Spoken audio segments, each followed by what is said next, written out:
আমেরিকার ওয়াশিংটনের হোয়াইট হাউসের মাথার উপর কালেমার পতাকা উঠবে, মস্কোর রাজপথে আল্লাহু আকবারের ধ্বনি উঠবে, চায়নার পিকিং এর পথে পথে আল্লাহু আকবারের ধ্বনি উঠবে, দিল্লির লাল কেল্লা আবার ইসলাম শাসন করবে।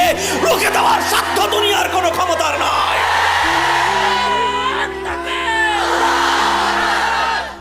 ওরা আল্লাহর নবীর এই সমস্ত হাদিসগুলো নিয়ে গবেষণা করে।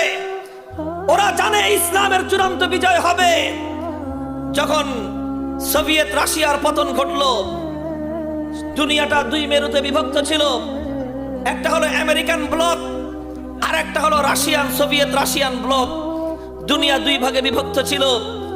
বাংলাদেশের স্বাধীনতার সময় ভারত ছিল রাশিয়ান ব্লকে, পাকিস্তান ছিল আমেরিকান ব্লকে। এই জন্য বাংলাদেশের স্বাধীনতার বিরোধিতা করেছিল আমেরিকা।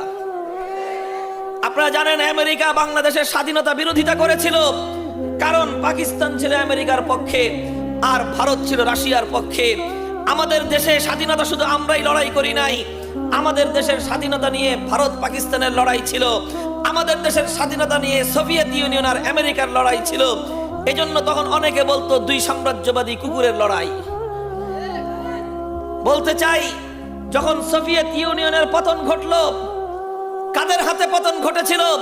আফগানিস্তানের কিছু মোল্লা মৌলবীদের হাতে এমন পিটানি খেয়েছিল সোভিয়েত ইউনিয়ন ভেঙ্গে খান খান হয়ে গেছে। সোভিয়েত ইউনিয়ন যখন ভেঙ্গে টুকরো টুকরো হয়ে গেল, পরাশক্তির আসন থেকে তার পদচ্যুতি ঘটল। পৃথিবীতে একক শক্তি হিসেবে আমেরিকা আবির্ভূত হলো। পৃথিবীর হাজার বছরের ইতিহাস বলে একটা শক্তি এককভাবে খুব বেশি দিন পৃথিবীতে থাকতে পারে না। একটা শক্তির যখন পতন ঘটে, আরেকটা শক্তি যখন অপ্রতিদ্বন্দ্বী হয়ে ওঠে, অচিরেই দেখা যায় দ্বিতীয় আরেকটা শক্তির উত্থান ঘটতে থাকে।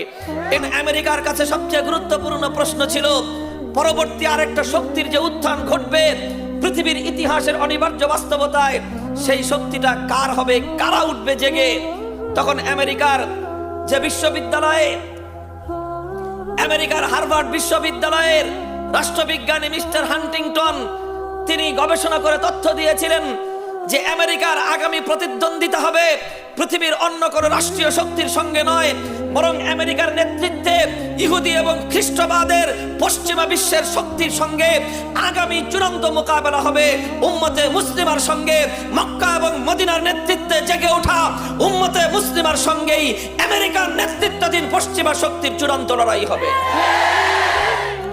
মুহতারাম হাজিরিন, অর্থাৎ তারাও গবেষণা করে আল্লাহর নবীর বাণী, তারাও গবেষণা করে আল্লাহর কোরআনের বাণী।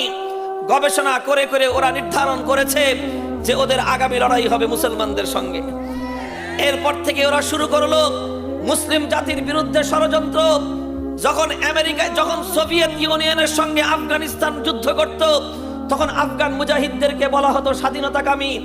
ওই যুগে যখন ইহুদিদের বিরুদ্ধে ফিলিস্তিনের মুজাহিদরা লড়াই করত, তখন ফিলিস্তিনের মুজাহিদদেরকে বলা হতো স্বাধীনতাকামী।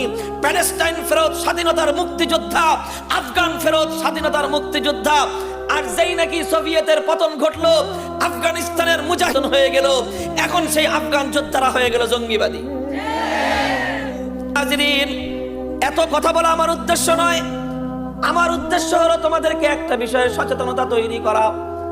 ও মুসলমান, এভাবে যখন পশ্চিমা বিশ্ব নির্ধারণ করলো তাদের পরবর্তী লড়াই হবে ইসলাম আর মুসলমানদের সঙ্গে, এখন ওদের একটাই চেষ্টা, একটাই চিন্তা, এই মুসলমানরা যেন আরো দীর্ঘদিন ঘুমিয়ে থাকতে পারে, মুসলমানরা যেন জেগে উঠতে না পারে, মুসলমানদের মধ্যে যেন আবার সেই চেতনা জাগ্রত না হয়, মুসলমানরা যেন আবার সালাহুদ্দিন আইয়ুবের মতো জেগে না উঠে, মুসলমানদের মধ্যে যেন আবার কোন মুহাম্মদ বিন কাসেম তৈরি না হয়, মুসলমানদের মধ্যে যেন সুলতান মোহাম্মদ আল ফাতেহ যেন তৈরি না হয়। এটাই হলো ওদের চেষ্টা। মুসলিম জাতি যেন ঈমানি চেতনায় উদ্বুদ্ধ না হয়ে উঠতে পারে, এজন্য মুসলমানদের বিরুদ্ধে বহুমুখী ষড়যন্ত্র পরিচালনা হয়। আর সেই সকল ষড়যন্ত্রগুলোর মধ্যে সবচেয়ে বড় ষড়যন্ত্র যেটা, সেটা হলো মুসলিম সমাজগুলোকে, তাদের নৈতিক চরিত্রকে ধসিয়ে দেওয়া। যারা ওয়াজটা দেখছেন ভালো লাগছে, এবার একটা সাবস্ক্রাইব করে দেন, একটা লাইক করে দেন, একটা কমেন্ট করে দেন, পারলে শেয়ার করে দিবেন। ঠিক আছে বন্ধুরা? তো সবসময় আমাকে সাপোর্ট করবেন, আর যারা সাপোর্ট করবেন কমেন্ট বক্সে জানান, আমি আপনাদেরকে সাপোর্ট করবো। ঠিক আছে বন্ধুরা? ওকে।